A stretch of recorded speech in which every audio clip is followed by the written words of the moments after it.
தேர்தல்களுக்கு நம்ம ஒரு முக்கியமான விஷயம் பேச போகிறோம். ஜஸ்ட் அந்த கட்டாய கல்வி உரிமை சட்டம் அது கொண்டு வந்தோட அடிப்படை நோக்கமே வந்து தனியார் பள்ளிகளில் வந்து மாணவர்களும் படிக்கணும் அப்படின்னு சொல்லிட்டு அரசோட உதவியோடு தான் அவங்க வந்து படிக்க வைக்கிறாங்க. ஆனால் தொடர்ச்சியாக பார்த்தீங்கன்னா இதில் பெரிய ஒரு கன்ஃபியூஷன் வந்து பேரண்ட்ஸுக்கும் இருக்குது, ஸ்கூலுக்கும் இருக்குது. பல கல்வி நிறுவனங்கள் வந்து முழுமையாக அதை எதுக்குறாங்க. இதை நாங்கள் எடுத்துக்க மாட்டோம். நேரடியாக சில பேர், மறைமுகமாக சில பேர் வந்து பேரண்ட்ஸுக்கு ப்ரெஷர் போட்டு எதுக்குறாங்க. இன்னொரு சில வச்சு நான் ஒரு விஷயம், இந்த ஆர்டிஇலேருந்து வந்த ஸ்டூடெண்ட்ஸை கூட சரியாக சொல்லித்தரதில்லைன்னு கூட குற்றச்சாட்டுலாம் இருக்குது. அது உண்மையாக அப்படி தான் நடந்துகிட்ருக்கா? இப்போ என்ன பிரச்சனை போயிட்டுருக்கு? ஏன் இவ்வளோ பேரண்ட்ஸ்லாம் இவ்வளோ கோவப்படுறது காரணம்? இப்போ இந்த ஆர்டிஇனா என்ன? ரைட் டு எஜுகேஷன், கட்டாய கல்வி உரிமை சட்டம்.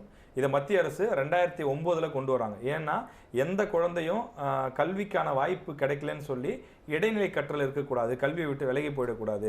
இப்போ அரசு பள்ளியில் மட்டும்தான் பசங்க படிக்கணும்னா எல்லார் வீட்டு பக்கத்துலையும் அரசு பள்ளிகள் இருக்குமா? இருக்காது.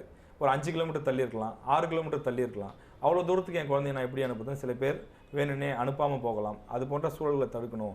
வீட்டு பக்கத்துலேயே ஒரு தனியார் பள்ளி இருந்தாலும் அந்த இடத்துலையாவது சேர்த்து உங்கள் குழந்தைங்களை படிக்க வைங்க. நீங்கள் ஏழையாக இருந்தால் உங்களுக்கான பணத்தை நாங்களே செலுத்துகிறோம் அப்படின்னு சொல்லி மத்திய அரசு 60%, மாநில அரசு 40%, இப்படி கூட்டு முயற்சியில் தான் இந்த ஆர்டிஇ சட்டம் கொண்டு வரப்பட்டு 2013 நம்ம தமிழ்நாட்டில் செயல்பட்டுருக்கு. இந்தியா முழுக்கும் செயல்பட்டுருக்கு. இப்போ எல்லா ஆண்டுகளும் கொஞ்சம் முன்ன பின்ன ஆனாலும் பணம் வந்துட்டு தான் இருந்தது. கடந்த 2 ஆண்டுகளாக தமிழ்நாட்டிற்கு ஒதுக்க வேண்டிய நிதி சரிவர ஒதுக்கப்படுவது இல்லை அப்படிங்கிறது தமிழக அரசுடைய குற்றச்சாட்டாக இருக்குது. இப்போ மத்திய அரசு நமக்கு தர வேண்டிய நிதியில் 617 கோடி பெண்டிங் வச்சுருக்கிறாங்க அப்படின்னு சொல்கிறாங்க. இந்த ஆர்டிஇயில் சேர்த்தா என்ன அப்படின்னா, நீங்கள் நம்ம வீட்டு பக்கத்தில் இருக்கக்கூடிய ஒரு 5 கிலோமீட்டர் சுற்றளவில் இருக்கக்கூடிய ஏழை குழந்தைங்களை கொண்டு போய் ப்ரைவேட் ஸ்கூலில் நீங்கள் சேர்க்கலாம். ஒரு ஸ்கூல்லையும் 25% இடஒதுக்கீடு. இப்போ உங்கள் வீட்டு பக்கத்தில் ஒரு ஏஒய்சி மெட்ரிகுலேஷன் ஸ்கூல் அப்படின்னு ஒன்று இருக்குன்னு வச்சுக்கோங்களேன். அந்த ஸ்கூலில் 100 சீட் இருக்குன்னு வச்சுக்கோங்களேன். அதில் 25 இடம் இலவசமாக கொடுத்துருவாங்க ஏழை குழந்தைங்களுக்கு. யாரெல்லாம் படிக்கலாம்? அப்பா அம்மா இல்லாத குழந்தைங்க, அவங்களுக்கு ப்ரியாரிட்டி. பட்டியலின மக்கள், அவங்களுக்கு ப்ரியாரிட்டி. துப்புரவு பணியாளர்கள், அவங்களுக்கு ப்ரியாரிட்டி. அப்பா இல்லாத இல்லை அம்மா இல்லாத சிங்கிள் பேரண்ட்டாக இருப்பாங்கள்ல, அவங்களுக்கு ப்ரியாரிட்டி. இந்த மாதிரி குழந்தைங்களுக்கு தான் ப்ரியாரிட்டி. ஏன்னா இந்த குழந்தைங்க தான் கட்டாயமாக படிக்கணும், வறுமையின் காரணமாக படிக்காமல் போயிடக்கூடாது அப்படிங்கிறதுக்காக அதுக்கு ஒரு நல்ல அற்புதமான ஸ்கீம். தமிழ்நாட்டில் இது வந்து 1 லட்சம் குழந்தைங்கள் வந்து இதில் பயன்பட்டு இருந்தாங்க. நாளுக்கு நாள் இதை குறைச்சிட்டு வந்து இப்போ கடந்த சில ஆண்டுகளாக 85,000 இடங்கள் இப்போ செயல்பட்டுருக்கு. தமிழ்நாடு முழுக்க ஒரு 7,500 ப்ரைவேட் ஸ்கூலில் இது செயல்படுது.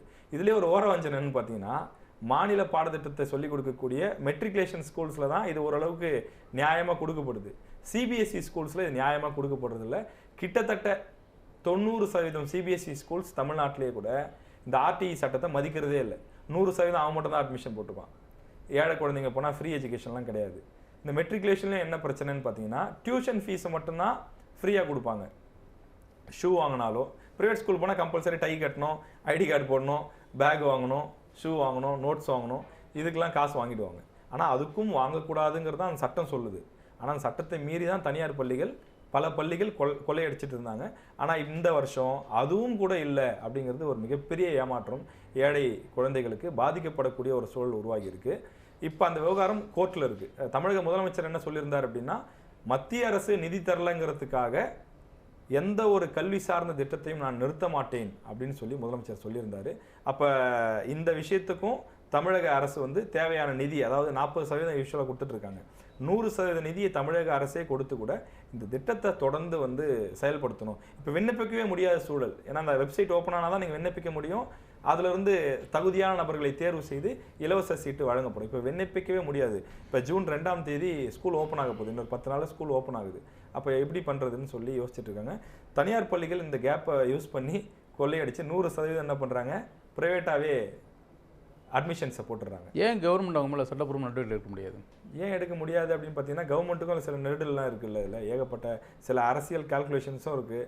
2வது வழக்கு நீதிமன்றத்தில் இருக்குது. நீங்கள் வெப்சைட்டை ஓப்பன் பண்ணி அதை மதிக்காமல் அட்மிஷன் போட்டால் தான் நடவடிக்கை எடுக்க முடியும். வெப்சைட்டே ஓப்பன் பண்ணலையே. வெப்சைட்டு ஓப்பன் ஆகாதப்போ அவன் 100% அட்மிஷன் போட தானே செய்வான். அதனால் அவங்க போடுறாங்க. ஏன் வெப்சைட் ஓப்பன் ஆகுது? வெப்சைட் வந்து போன ஆண்டுக்கு வர வேண்டிய நிதி இன்னும் வரல. அந்த நிதி இன்னும் 617 கோடி பெண்டிங் இருக்குது. அந்த பழைய நிதியை கூட வெப்சைட் ஓப்பன் பண்ணுறேன்னு சொல்கிறாங்க. அதனால் வெப்சைட்டே ஓப்பன் ஆகலை. இல்லை, பொறுப்பு அரசுக்கு இருக்குது. அரசுக்கு தான் பெரிய பொறுப்பு இருக்குது. அரசு தான் இதை முன்கூட்டியே கணிச்சு என்ன மாதிரியான ஆபத்து வரும் அப்படிங்கிறத கண்டுபிடிச்சி இதை சரி பண்ணியிருக்கணும். அரசுக்கு தெரியும்ல, பள்ளிக்கல்வித்துறையில் எத்தனை அதிகாரிகள் இருக்காங்க, இந்த செக்ஷன் பார்க்கறதுக்குன்னே அதிகாரிகள் இருக்காங்களா, அப்போ அவங்க அதை நோட் பண்ணியிருக்கணும்ல. சார் ஏப்ரல் மாதம் வந்துருச்சு, வருஷம் வருஷம் ஆர்டிஇ போடுவாங்க, இப்போ இந்த வருஷம் நம்ம விண்ணப்பிக்க முடியாத சூழல் இருக்குன்னு யாருடைய கவனத்துக்கு கொண்டு போகணுமோ அந்த கவனத்துக்கு கொண்டு போயிருக்கணும்ல. இப்போ அவங்க தெரிஞ்சோ இல்லை தெரியாமலோ இல்லை கவனக்குறைவாகவோ தவறு செஞ்சதின் காரணமாக இன்னைக்கு தமிழ்நாட்டில் 85,000 மாணவர்கள் ஆண்டுதோறும் விண்ணப்பிப்பாங்க.